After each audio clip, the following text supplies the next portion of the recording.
Wrestling companies rarely pull big cliffhanger pay-per-view endings anymore, and that's a shame. Now, major gratification is still possible, as proven by Becky Lynch at WrestleMania 35, and in fairness, most of WWE's 29 pay-per-views have featured celebratory endings. But genuine shocks, the kind that left everything hanging in the balance, have largely gone the way of the dodo, inside Vince McMahon's company and out. Our first entry suggests that they might eventually become fashionable again, but until then, let's celebrate the best. I'm Andy for WhatCulture Wrestling, and here are the 10 best wrestling pay-per-view cliffhanger endings ever.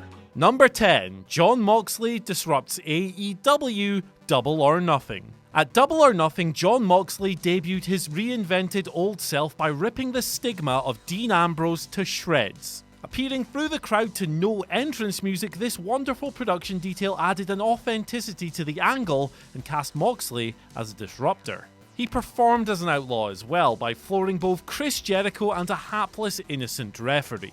This built both his character and the intrigue of the cliffhanger, with this version of Moxley, an actual combative lunatic, essentially kickstarting 2 programs and, on Being the Elite, a third with Joey Janela.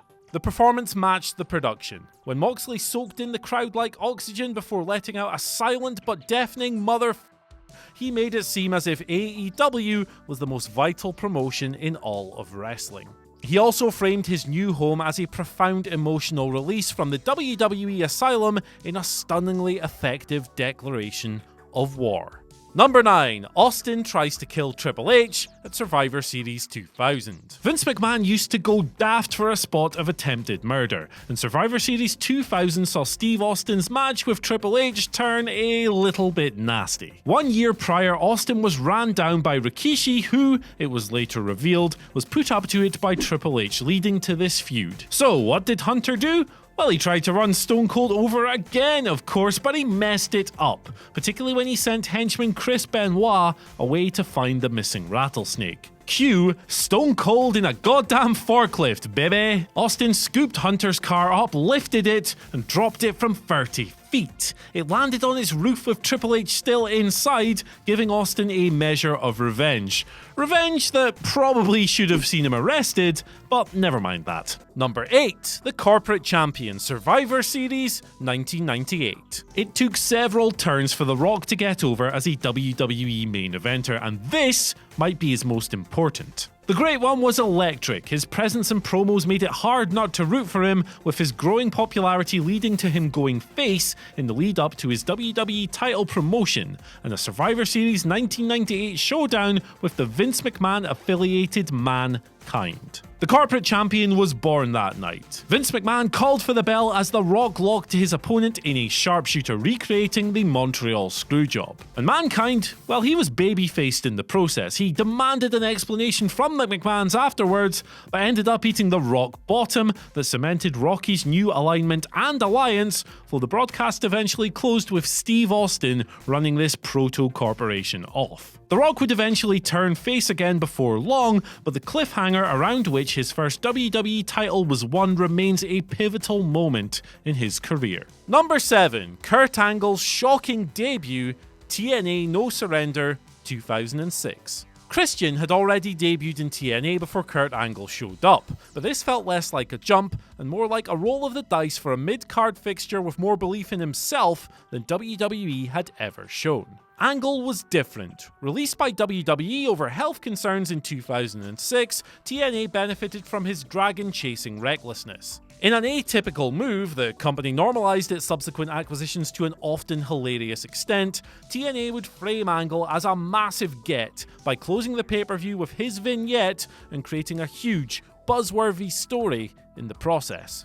That vignette was incredible. TNA captured the imagination of the wrestling world by framing Kurt as a super intense wrecking machine and removing any and all comedic overtones. This version of Angle was no joke. Subverting Kurt's old WWE catchphrase, the Olympic gold medal winner said, "It's real. It's damn real," exquisitely conveying the impression that this was a manifested dream for the company and its fans. Number 6. The Undertakers Farewell WrestleMania 33. WrestleMania 33's ill-received Undertaker vs Roman Reigns main event fell flat, and rather than the star-making moment it was intended to be received as, the divisive big dog triumphing over an all-time great created an atmosphere more akin to a funeral. Reigns celebrated his victory to muted jeers, as the fans started pouring out of the arena.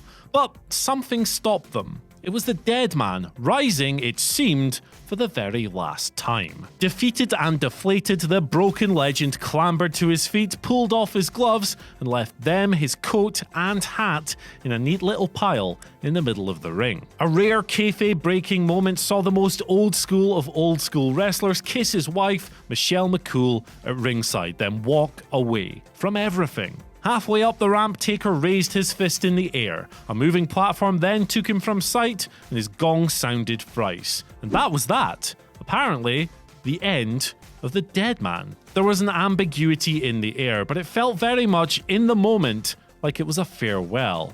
And Mania 33 would have been a fitting retirement ceremony had, the whole thing stuck. Number 5. Stone Cold joins the Alliance. Invasion. Invasion's inaugural Brawl main event pitted the Alliance's biggest and best against WWE's. The implication was that whichever side won would eventually crush the other in the war. And with Paul Heyman vowing to, and I quote, kill sports entertainment, it felt very much like an end of the world scenario. Team WWE was spearheaded by a reformed Steve Austin, who turned babyface to save Vince McMahon's strugglers from almost every WCW/ECW wrestler on that week's Raw, sparking one of the loudest pops in WWE history. It looked like Vince had his ace, but this wasn't the case.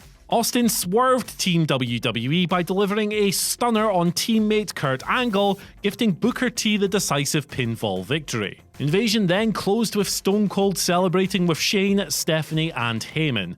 And while it's easy to be cynical about this storyline in 2019, it was impossible not to buy into the betrayal as a young viewer 18 years ago. Number 4. The Phantom Briefcase King of the Ring, 1999. This dramatic conclusion came after Vince McMahon had revealed himself as the higher power behind the corporate ministry. The boss claimed that the whole thing was a plot designed to screw Steve Austin out of the WWE title, though in the aftermath, his wife Linda complicated matters, naming the Rattlesnake as WWE CEO following her own decision to stand down. Stone Cold ended up booking himself in a handicap match with Vince and Shane McMahon for the upcoming pay-per-view. A briefcase for 100% company ownership was hung above the ring, and with the corporate ministry banned from ringside, the trio prepared to battle for ownership. A scrappy match that saw Shane put through a table and Vince attempt to push his son up the ladder and towards the briefcase followed. Later, Austin had victory within his grasp. He was on the verge of snatching the case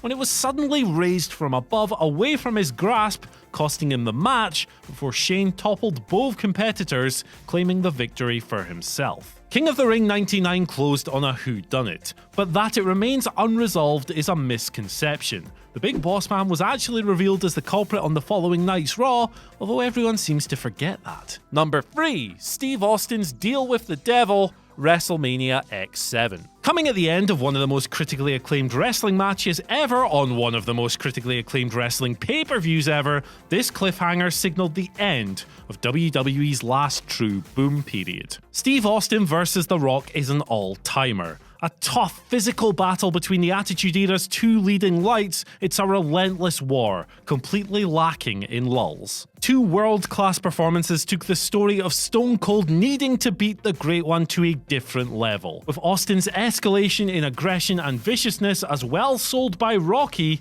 as they were executed by his challenger. And it finished on the unthinkable, as Austin's desperation saw him make the most shocking move of his career. His greatest rival Vince McMahon had trod down to the ring. Confusion reigned as the chairman pulled Rock off Stone Cold for a pinfall, and their cooperation continued until the sobering conclusion, which saw Austin take McMahon's chair and batter The Rock close to 20 times before scoring himself the 1, 2, 3 and the title, all at the cost of his soul. The post-match handshake blew the wrestling world apart, and while Austin's turn ultimately flopped, this was an incredible moment on the night. Number 2, the world of professional wrestling changes at WCW Bash at the Beach 96. Both reveal and cliffhanger the shocking, groundbreaking formation of the NWO, the best named faction ever, shook the foundations of the industry. Now, people will tell you that Bobby Heenan gave the game away with his famous "whose side is he on" call, but this was in character. Heenan always inexplicably suspected the motives of the babyface because he was such a delight of a baddie. And a Hogan heel turn was so inconceivable that nothing was telegraphed. And yet, at Bash at the Beach, the big man dropped the big leg and proceeded to cut an incendiary promo as the Daytona Beach crowd pelted the turncoat and his outsider associates with garbage. As the show drew to a close, the wrestling fandom entered speculative meltdown. Nitro had defeated Raw in the ratings battle for the first time less than a month earlier on June 17th, 1996, and this audacious, perfectly timed subversion of the Hogan character stole several more percentage points from the then WWF.